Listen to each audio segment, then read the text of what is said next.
Oi gente, tudo bem? O assunto que a gente vai trabalhar nessa semana festiva e colorida são cores complementares.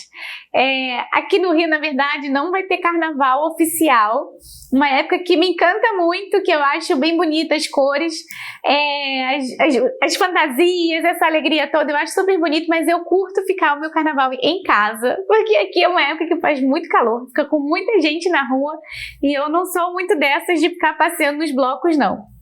Então, o carnaval sempre é um bom momento para eu pintar. Eu acho que aquele momento tá todo mundo calmo, assim, você tira aqueles dias gostosos para não fazer nada, e o meu não fazer nada é pintando.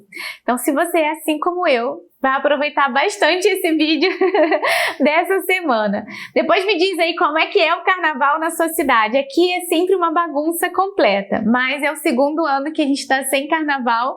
Mas enfim, não é que eu acho legal isso não, né? Eu sempre digo que eu pulo o carnaval. Eu mesma faço outra programação, mas já assisti Escola de Samba na Avenida, acho super bonito esse encantamento todo que essa época traz pra gente. Por conta disso, nosso vídeo de hoje é temático. Estou eu neste momento descansando e pintando no carnaval e acredito que vocês estejam fazendo a mesma coisa, por isso estão aqui comigo hoje assistindo esse vídeo, mas eu vou trabalhar com vocês as cores complementares, né? A teoria de cor é muito vasta, muito grande e quanto mais a gente estuda, mais a gente aprende. É uma coisa que parece ir praticamente infinita. Mas sempre tem algumas dúvidas que são muito pontuais em relação às cores complementares, né? Quem são elas e o que representam essas cores complementares no círculo cromático? Depois você me deixa aí nos comentários o que você entende sobre essas relações complementares, ou qualquer coisa me manda um direct no Instagram, deixa um comentário lá no Facebook, que a gente, quando tiver a oportunidade, vai lá dar uma olhadinha, ou então até faz uma outra live pra gente poder explicar o assunto, porque é um assunto que não acaba mais. Mas vamos lá, o exercício que a gente vai fazer hoje é entender essas relações um pouquinho de mais intimidade, a relação do complemento. O que é essa cor, quem são elas e o que elas fazem.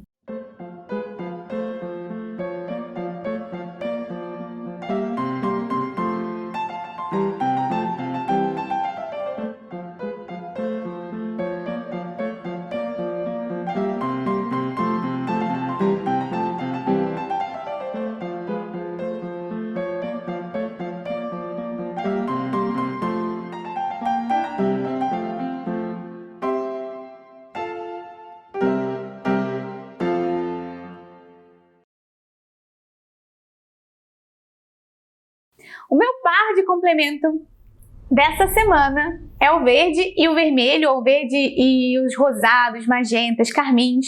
Primeiro vamos começar organizando quem é esse par de complemento. Eu falei vermelhos, né? Mas a gente tem que tomar cuidado com essa ideia dos vermelhos aí. A gente, quando aprende a trabalhar as cores, a gente já chega assim, as três cores primárias são o amarelo, o azul e o vermelho, né? Tem que tomar cuidado com que vermelho é esse. Às vezes, na pintura, a gente vai puxar esse vermelho mais para um carmim. A gente vai falar que não é bem o vermelho que é a cor primária, e sim esse tom mais rosado que envolve esses carmins para a gente poder trabalhar.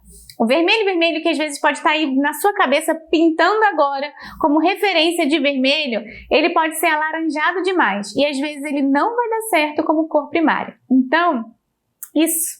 Lá no meu curso de cores eu falo bastante e a gente tem, né, só capítulos só para estudar esse tipo de cor, mas é só para chegar ao nosso denominador comum aqui. Vamos tirar um pouco esse vermelho da cabeça, esse vermelho alaranjado, e trazer aqui para o nosso conceito um vermelho mais rebuscado, mais perto do rosa, tá? Não vamos querer dizer exatamente o magenta não, porque aí na aquarela vai causar outra confusão, porque o magenta na aquarela praticamente nos nomes das tintas ele vai vir quase que roxo. Eu acho que o único magenta que eu vi até agora que é mais rosa é o magenta da Artus, que é o nome.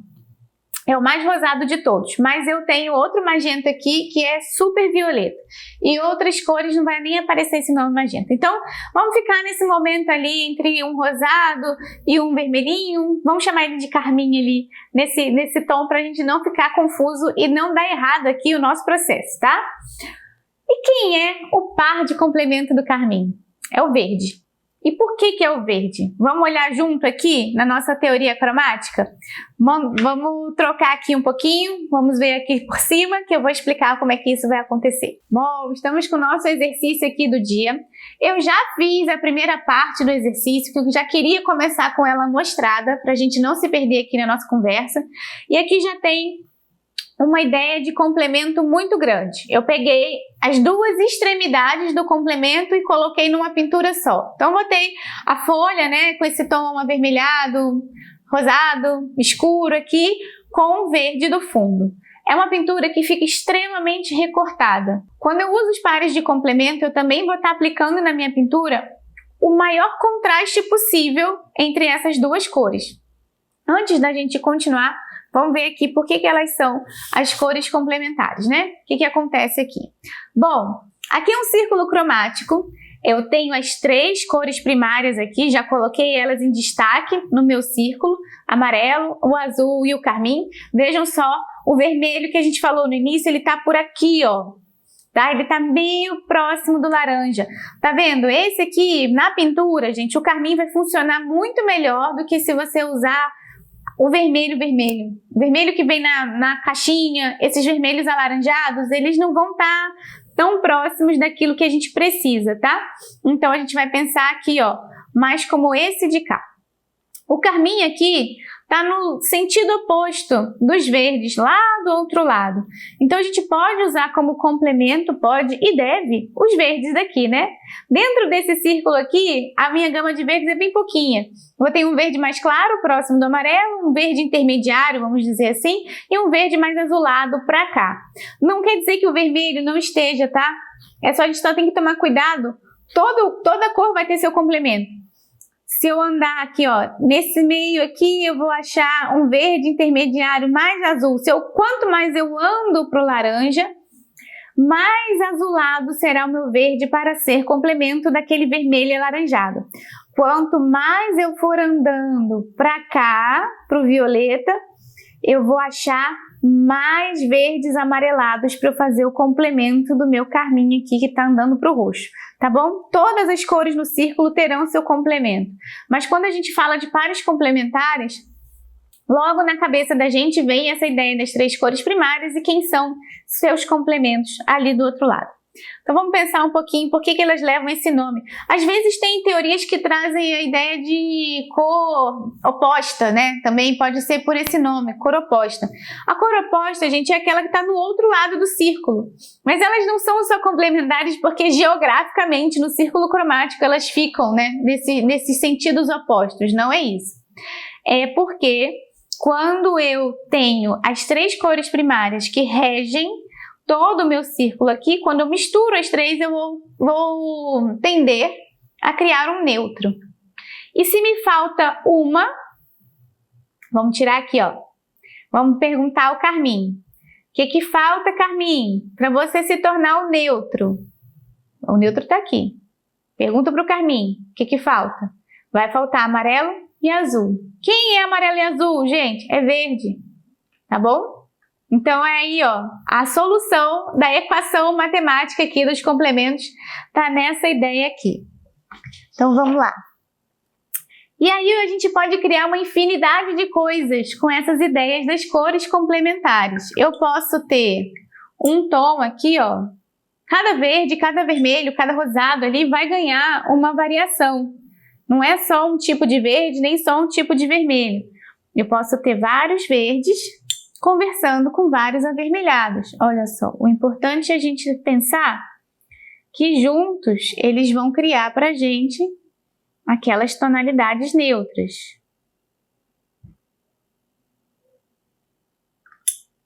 E pensar também que um ao lado do outro vai criar os contrastes para a gente, os contrastes mais bonitos, aquelas cores super vibrantes. Então, sempre há um par para quem, né? Um par, um verde para um vermelho, sempre haverá. E aí, vamos ver aqui mais um outro verde. Deixa eu pegar um verde diferente aqui. Mais amarelado.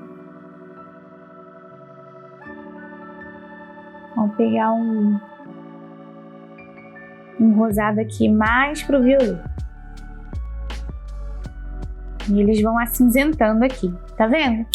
Cada mistura, se eu mudo os verdes, se eu mudo os rosados, os vermelhos, eu vou criar tonalidades aqui no meio do caminho diferentes, mas todas vão tender a neutralizar uma a outra. Mas se eu coloco uma do lado da outra, vejam só. Olha que coisa bonita que elas fazem. Uma cor vibra a outra de uma maneira muito intensa.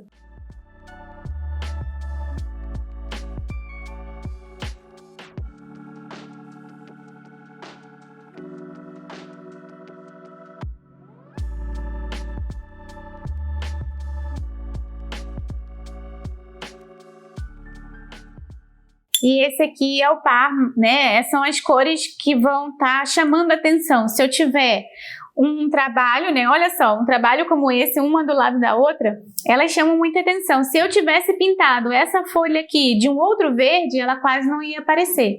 Se eu tivesse pintado essa folha aqui de azul, ela também não iria criar contraste aqui em cima, porque azul com verde, né? Cores análogas não fazem. E se eu tivesse pintado de amarela a folha?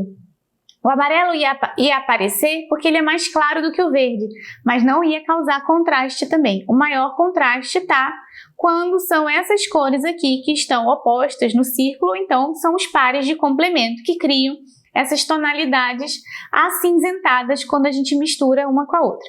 Então vamos ver isso aqui na prática agora, como é que acontece essa vibração e essa não vibração.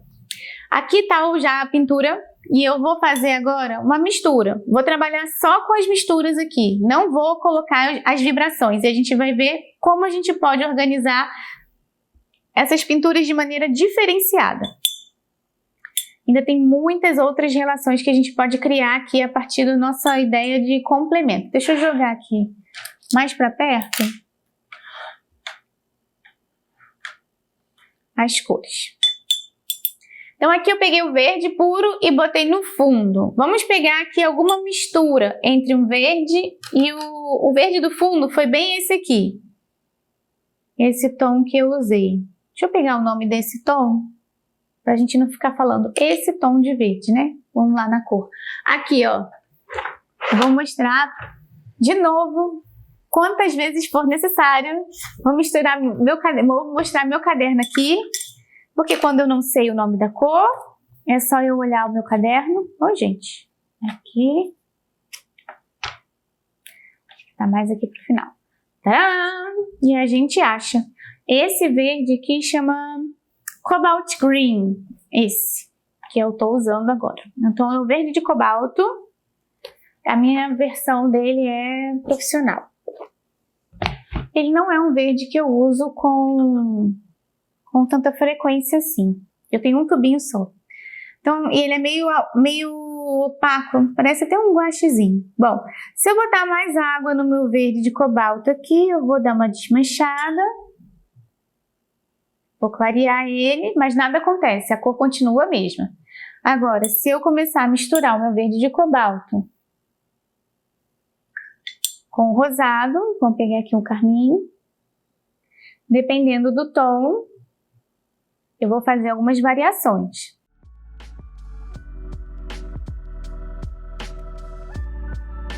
Vou botar mais carmim nele.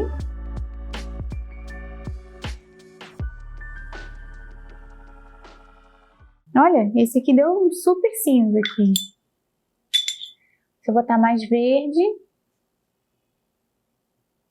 ele nunca vai voltar ao tom inicial. Sempre vai perder a saturação, vai perder o brilho, ele vai perder, vai ficar com uma cor mais,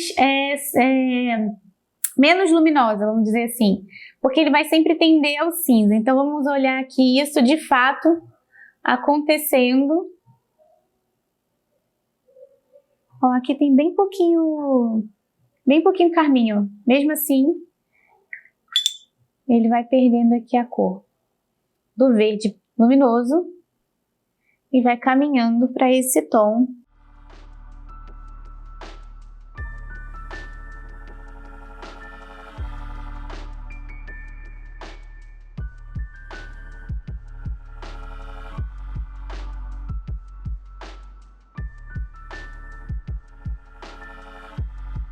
Foi só um pouquinho, ó. Olha como o verde se modificou.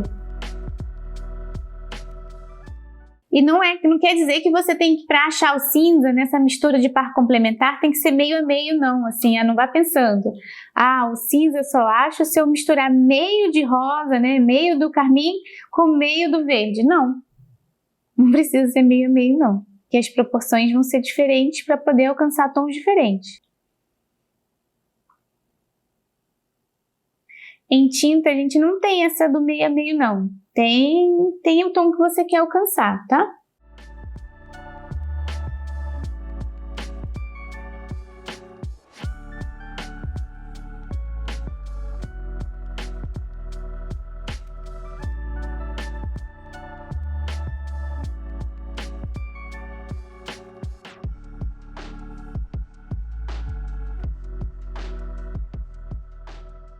Na hora de trabalhar, gente, é sempre melhor sobrar do que faltar. Mas se acabar, deixa sobrar a tinta no papel para poder emendar uma pincelada na outra.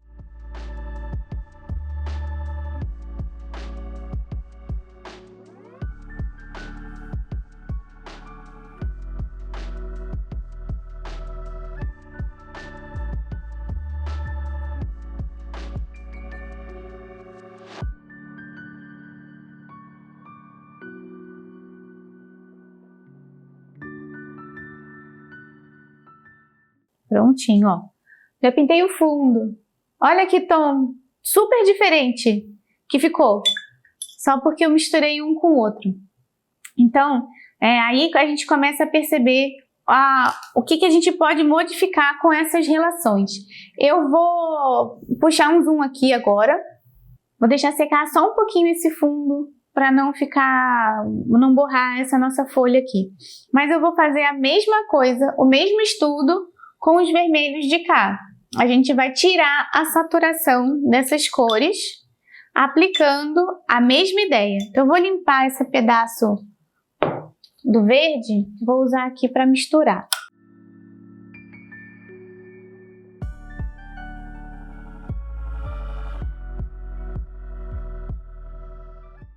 Eu usei uma misturinha aqui para fazer esses tons da folha. Eu usei um pouco de carmim, vamos botar aqui o carmim aqui embaixo. O carmim dá pra ver? Aqui. E esse vermelho aqui, foi esses dois que eu trabalhei.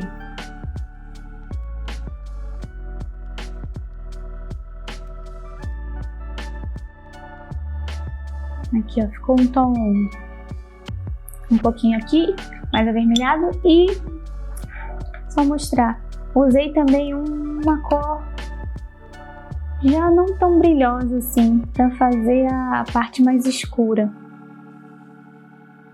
mais profundo, tá? Esse aqui chama Maroon Perilene.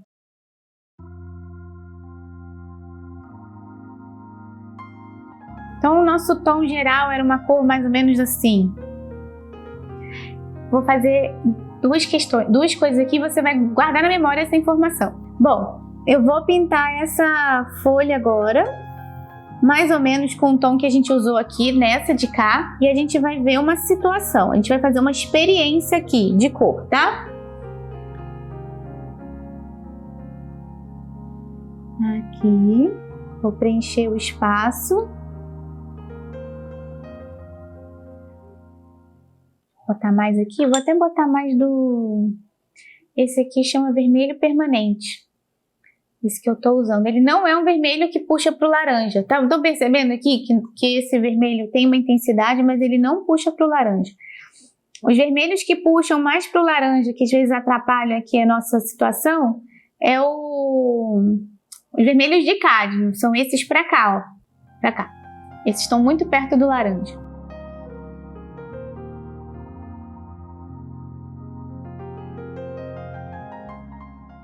Agora a gente vai comparar uma imagem com a outra. Agora a gente vai fazer uma pequena análise aqui. Essa folha, mesmo tendo variações dos avermelhados, né, desses carminhos, dos vermelhos, não tão alaranjados assim, a gente cria um contraste bonito com o verde. Quando eu tiro a saturação do verde, mas continuo com o vermelho chama atenção, mas não da mesma maneira. Então, na hora que eu estiver criando a minha obra, pensando nas cores, na paleta que eu vou ter que trabalhar em cima ali da minha imagem, eu tenho que levar em consideração muitas coisas. E uma delas é, eu quero criar contraste, eu não quero criar contraste, como é que eu quero resolver essa situação? Então, aqui, eu botei, como se eu tivesse feito, vamos fazer assim, essa grama, do mesmo modelo aqui, ó, que eu fiz a outra, só que todo com esse tom mais desaturado aqui, ó. Deixa eu achar de volta um verdinho aqui escuro. Uma variação de verde aqui. Fazer o mesmo processo, ó. Vou botar uma sombrinha, agora eu tô botando a sombra acinzentada.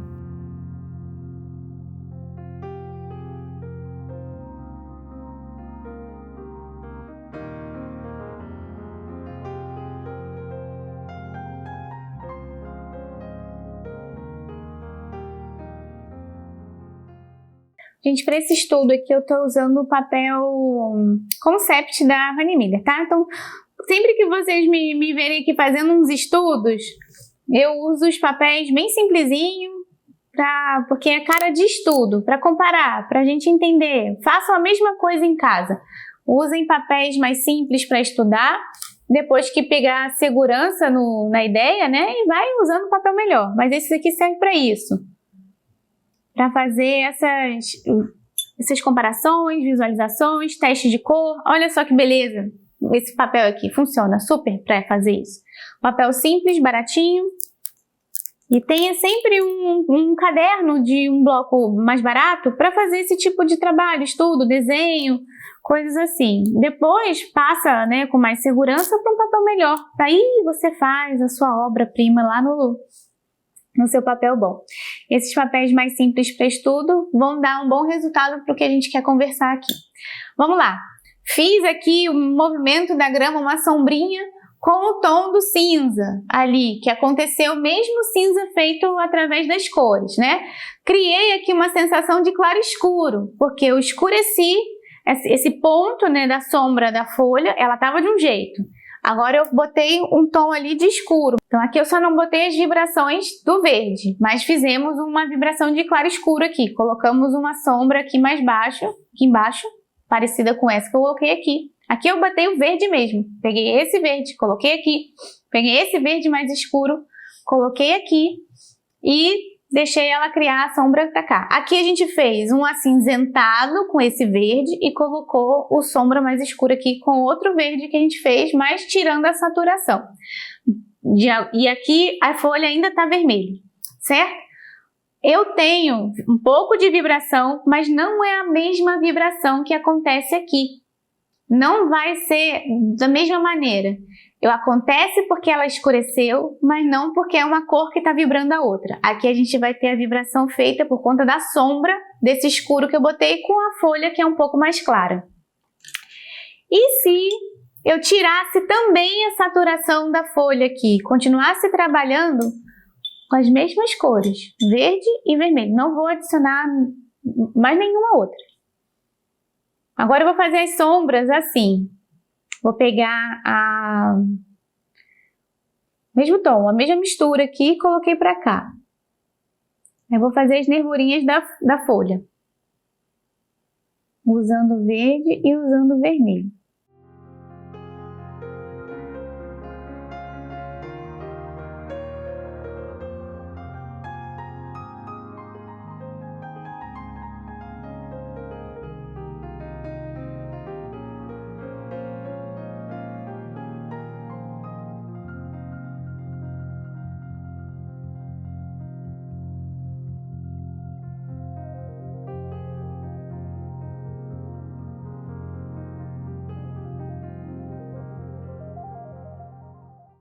Então, aqui, ó, a gente já vê que a gente escurece, mas eu tô escurecendo com cor? Não exatamente, tô escurecendo aqui com os acinzentados, com os neutros que aconteceram a partir da mistura que eu provoquei ali. Então, gente, vamos concluindo aqui o nosso pensamento do dia. Cores complementares são aquelas que uma ao lado da outra eu crio contraste, Mas quando eu misturo uma com a outra, elas perdem a vibração. Olha só, fizemos a experiência aqui no momento.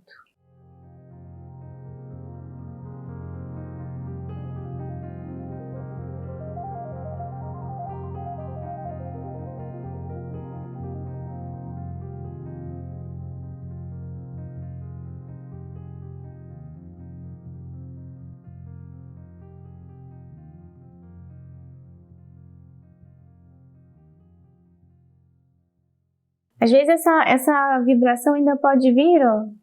Vou até fazer um pedaço aqui, vai ficar meio monstrinha a minha folha. Mas, ó, peguei verde. Tô aplicando verde em cima do vermelho. Tá ficando verde? Não tá. Ele neutraliza. Aqui eu misturei no godê. Aqui eu peguei ela direto, ó, verde. E boto no vermelho. Fica bem escuro, quase preto. Né? Então vejam só. As mesmas cores que vibram, elas se neutralizam e perdem a vibração. O que vai acontecer? Eu tenho que manipular isso dentro da minha pintura para que eu possa aproveitar a teoria ao máximo e criar sensações interessantes para a minha pintura. Por isso que estudar cor não é moleza, mas para quem pinta é quase que uma obrigação. Não dá para pintar sem estudar os processos da cor, vivenciar isso, porque senão a pintura vai sempre ficar sem graça, ou ela vai criar situações para você que você não dominou ali, porque se perdeu no processo de mistura de cor. Então, se você quer pintar, tem que estudar cor, não tem jeito, para você poder criar melhor o seu trabalho. O que quer dizer isso? É um trabalho que está certo e outro trabalho que está errado? Não, também não. São trabalhos que estão conversando sobre coisas diferentes e eu usei aqui a mesma paleta de cor. Eu não mudei, eu usei as mesmas cores, aqui e aqui. Só que o modo como eu apliquei, o modo como eu organizei a minha paleta e como eu coloquei no papel, que me deu resultados diferentes, usando as mesmas cores, não fugi delas. Estão todas aí. Então, uma ao lado da outra, uma junto com a outra. Isso também vai me ajudar a pensar no seguinte: na hora que eu estiver pintando e eu não esperar secar e estou usando alguma coisa dessas questões do par de complemento, eu posso criar isso aqui ao invés disso aqui na minha pintura. Se eu quero isso aqui, perfeito. Se eu não quero que aconteça esse tipo de vibração, então eu tenho que tomar cuidado nessa organização, porque se eu quero criar esse tipo de vibração e não espero a ordenação das minhas camadas, não acerto a mistura daqui, eu vou acabar criando esses tons ao invés desses tons. Quando eu estou organizando meu trabalho, meu processo de pintura, tudo que eu aprendi, ele vai ser importante para que eu possa aplicar isso no meu trabalho. Então, esses testes, os estudos, gente, valorizem os estudos de vocês, porque esses estudos vão dar para vocês as memórias que a gente precisa criar para que puder, mais na frente, fazer as suas criações. Não fique... Quem está começando, quem está assim, se achando também nível intermediário, gente. Intermediário é aquele que está estudando ali, que está aprendendo e que está ganhando, que já tem memórias feitas até chegar num nível melhor, que é saber solucionar tudo. Às vezes a gente nem tem uma destreza na mão muito boa, mas quando você consegue solucionar as relações cromáticas, a composição, a ordenação dos fatores ali para você botar no seu papel, tudo isso vai melhorando. Então, vamos compreender esse modo aqui. Então, para evitar cores mais acinzentadas, preste atenção nas misturas que você vai fazer e na ordenação das aplicações dessas cores no seu papel. Então, a teoria está aqui, explicadinha. Cabe aí a você se organizar cabe a você se organizar para você conseguir aplicar no papel aquilo que você está desejando. É contraste? Então não posso misturar uma com a outra. Eu quero tirar o contraste? Quero, então eu vou misturar uma com a outra. Então ali eu vou conseguir ter sensações diferentes. E eu posso ainda poder conversar com isso aqui tudo. Se eu quero mais ou menos contraste, eu ainda posso criar umas sensações acinzentadas dentro do meu processo de trabalho aqui. Porque se eu repito muito isso aqui, que aqui é um quadradinho pequenininho, mas vamos imaginar uma composição maior. Se eu só tenho verdes e vermelhos na minha composição, ela também pode ficar cansativa. Eu preciso de uma área de respiro. Normalmente essa área de respiro a gente coloca um tom mais neutro ali, para poder ajudar o observador a não ficar também tão estimulado com aquele excesso de contraste. Enfim, aqui tem uma infinidade de possibilidades e de mensagens que você pode passar através da sua pintura. E aí, entenderam? Gostaram dessa relação? Gostaram dessas ideias de exercício? Cor é uma coisa infinita, gente, não tem jeito. Quanto mais a gente estuda, mais a gente aprende, mais a gente consegue ver. E para quem pinta, não importa com a técnica de pintura que você está pintando, com quem pinta precisa entender de cor, porque é sobre esse material que a gente está falando muito no nosso processo de criação. Então, ter essas relações bem definidas na cabeça, as ideias de teorias e fazer os exercícios é muito importante. Aqui foi só uma pinceladinha que eu coloquei aqui, porque sempre são dúvidas recorrentes que vão chegando aqui para mim e eu tento fazer elas de uma maneira mais fácil para a gente poder responder e não continuar mais com essas dúvidas. E se você quiser estudar mais, eu sempre vou recomendar o meu curso de cores, porque ele tem bastante módulos para a gente trabalhar. Então, pelo menos as 3 cores primárias estão lá para você poder fazer muitos exercícios, além de ter os exercícios das teorias, enfim. Tem bastante coisa para você ganhar essa destreza toda no conhecimento das cores. Eu recomendo. Bom, gente, na próxima quinta-feira a gente se encontra também nesse mesmo horário aqui às 19 horas ao vivo, tanto pelo Instagram quanto pelo Facebook e também aqui pelo YouTube. Essa foi uma semana para a gente descansar no Carnaval, e o Carnaval é uma época de muitas cores, muitos contrastes, e foi inspiração aqui para a gente conversar sobre esse assunto das cores complementares. Agora testa aí. Pega outros momentos de cor, outros pares de complemento, outras situações para você explorar bastante essa questão de vibrações e não vibrações que as cores podem te dar. Um beijo e não esquece, gostou dessa live, compartilha com seus amigos, já dá o like aqui no vídeo, posta lá seu resultado no Instagram, se postar, marca a gente, @ateliê_chiaroscuro, para que eu possa ver o que você fez durante esses dias e como é que você usou os exercícios aqui, tá? Então espalhe bastante cor junto comigo, mande essa live para quem você acha que precisa dessa informação. Um beijo, tchau, tchau, até quinta-feira que vem.